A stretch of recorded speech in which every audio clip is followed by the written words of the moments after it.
Olá, querido aluno do CEFEM, do 8º ano, turma 801, tudo bem com vocês? Vamos retomar aí nossas aulas em vídeo. Hoje a gente vai falar do capítulo 7, né, no livro de vocês. Esse capítulo vai da página 235 até a página 250 e depois tem a sequência de exercícios que eu vou deixar lá na plataforma.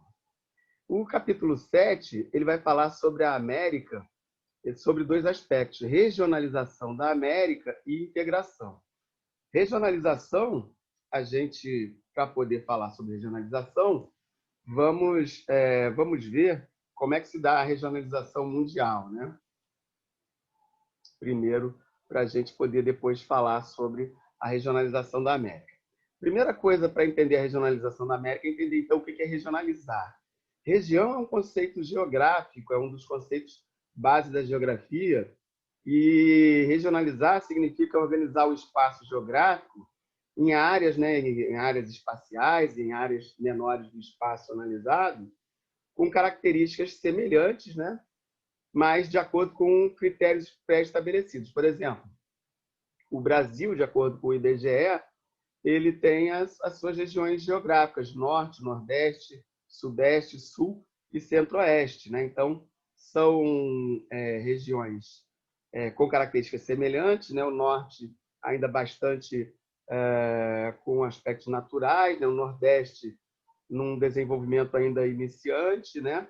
O centro-oeste com aquela característica rural e do cerrado, e a região sudeste bastante industrializada, bastante urbanizada, e o sul com aquelas características marcantes da cultura europeia, né? Então, você veja que são regiões com características semelhantes, porém com diferenças regionais.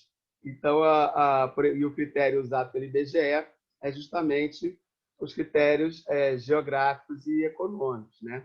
Então, os critérios que são usados para regionalizar podem ser aspectos econômicos, políticos ou culturais, qualidade da população. Vários são os aspectos que a gente pode levar em conta quando a gente vai regionalizar um espaço, né?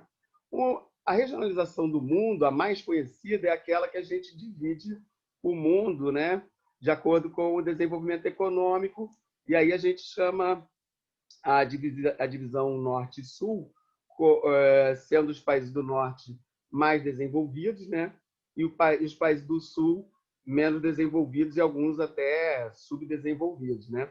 Exceção aí para a Austrália e para a Nova Zelândia, que são países com desenvolvimento semelhante aos do país do norte, mas pela divisão de hemisfério estaria regionalmente no hemisfério sul do planeta, né? Mas, entendido então o que é regionalização, vamos falar da regionalização das Américas, né?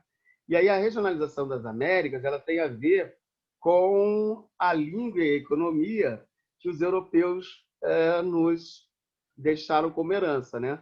As línguas, a gente tem o inglês, o francês no norte e, preponderando do México para baixo, as línguas de origem latinas, né? O português e o espanhol, embora algumas exceções, como o holandês no Suriname, antiga Guiana holandesa, o inglês na Guiana e também na Jamaica, em Trindade e Tobago. Então, algumas regiões da América Central também têm um pouco do inglês.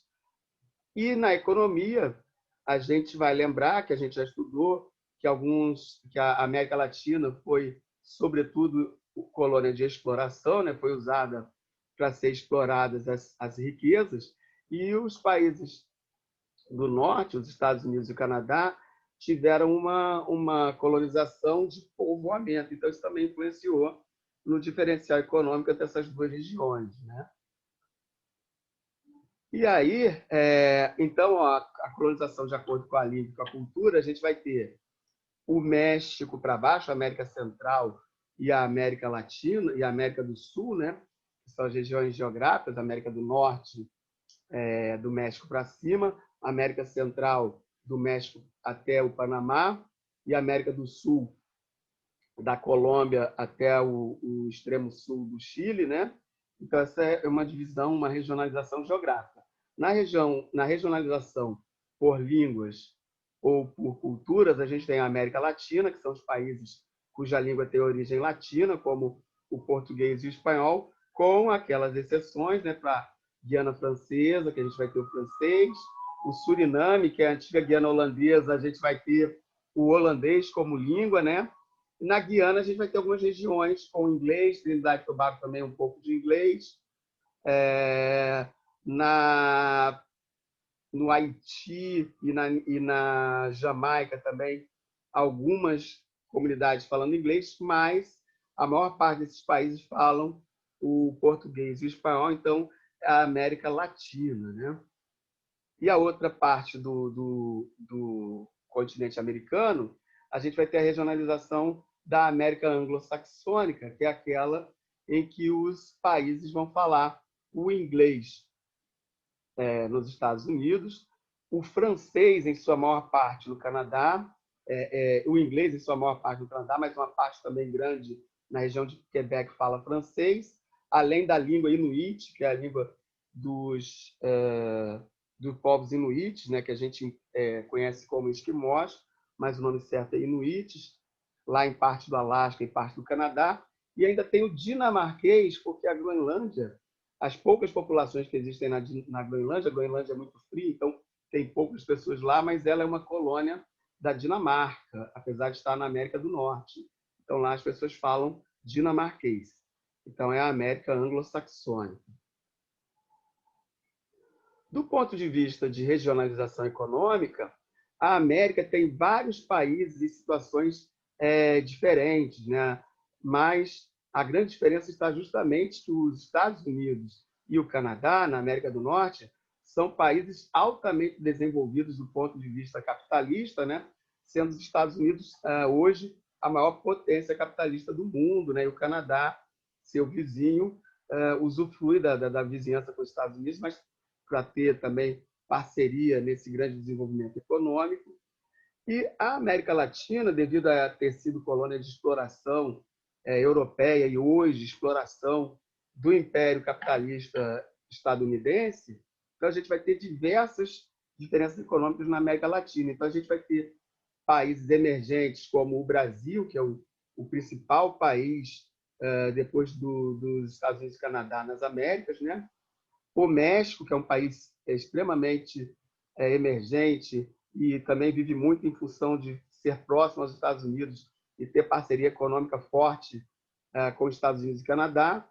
Mas a maioria dos países das Américas Latinas, exceção para a Argentina, que também começa a se desenvolver, apesar de ter vários problemas financeiros, várias crises econômicas, a maioria dos países são extremamente pobres e têm economia baseada apenas em aspectos primários, né, como as economias de base mineral, que são os países aqui andinos, e os países de base extremamente na agropecuária, como o Uruguai, o Paraguai, a Colômbia, as Guianas e a maior parte da América Central.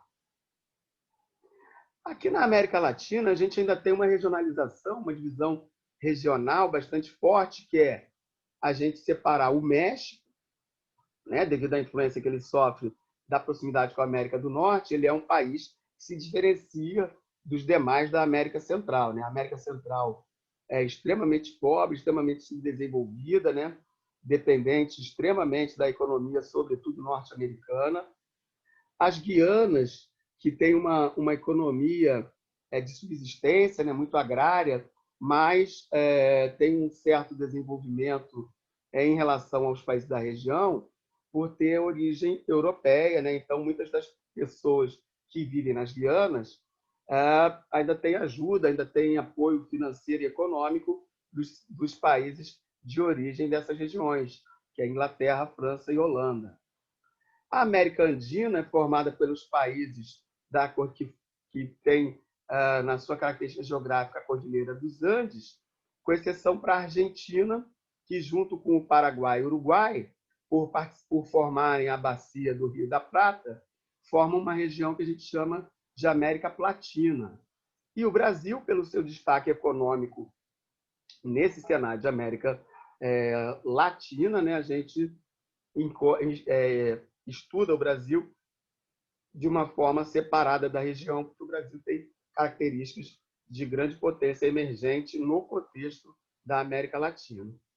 Bom, essa é a aula que eu tenho para dar para vocês sobre a regionalização das Américas, né? Essa aula está no livro de vocês, da página 235 até 250, e depois dela tem os exercícios que eu vou deixar indicado na plataforma. Um abraço para vocês, bons estudos, cuidem-se bem, até a próxima.